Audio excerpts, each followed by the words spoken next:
তুলি দিয়ে যে ছবি আঁকা হয় সেটা অনেক দামি, মহামূল্যবান। একটা সময় ছিল যখন টেলিভিশনের পর্দা ছিল কিছু পুতুলের দখলে। ওরা শুধু নড়াচড়াই করত না, ওরা কথা বলতো, হাসতো, গান গাইতো, গল্প শোনাতো। সেই গল্প শুনে বড় হয়েছে বাংলাদেশের কয়েকটি প্রজন্ম।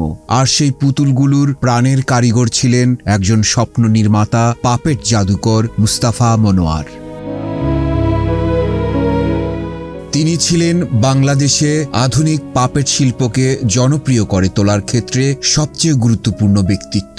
তিনি বিশ্বাস করতেন একটি পুতুলও মানুষের মতো শিক্ষা দিতে পারে। তার হাতে তৈরি পুতুলগুলো শুধু বিনোদনের জন্য ছিল না, ওগুলো শেখাতো বন্ধুত্ব, দেশপ্রেম, পরিচ্ছন্নতা, সততা, মানবিকতা এবং সুন্দরভাবে বেঁচে থাকার শিক্ষা।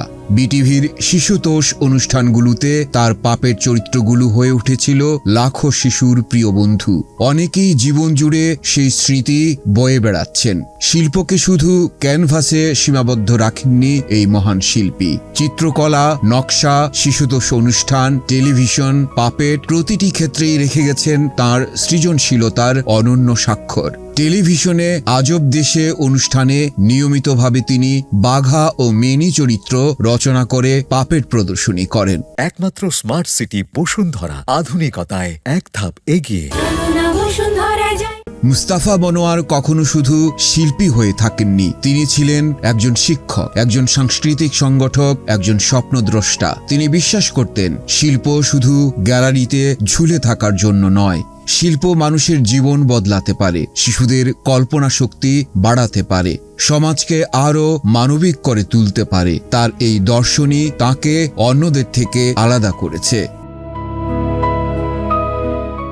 মুস্তাফা মনোয়ার ১৯৩৫ সালের ১ সেপ্টেম্বর মাগুরা জেলার শ্রীপুর থানার নাকোল গ্রামে নানা বাড়িতে জন্মগ্রহণ করেন। তার বাবার বাড়ি ঝিনাইদহ জেলার শৈলকুপা উপজেলার মনোহরপুর গ্রামে। তার বাবা প্রয়াত কবি গোলাম মুস্তফা এবং মায়ের নাম জমিলা খাতুন। শৈশব থেকেই ছবি আঁকার প্রতি তার ছিল অদম্য ভালোবাসা। মুস্তাফা মনোয়ার প্রথম ভর্তি হয়েছিলেন কলকাতার শিশু বিদ্যাপীঠে। পরবর্তীতে নারায়ণগঞ্জ গভর্নমেন্ট স্কুল থেকে মেট্রিক পাশ করেন এবং কলকাতায় গিয়ে স্কটিশ চার্চ কলেজে ভর্তি হন। কিন্তু সেখানে তিনি পড়াশোনা না করে কলকাতা চারু ও কারুকলা মহাবিদ্যালয়ে ভর্তি হন। ১৯৫৯ সালে কলকাতা চারু ও কারুকলা মহাবিদ্যালয় থেকে ফাইন আর্টসে প্রথম শ্রেণীতে প্রথম হন তিনি।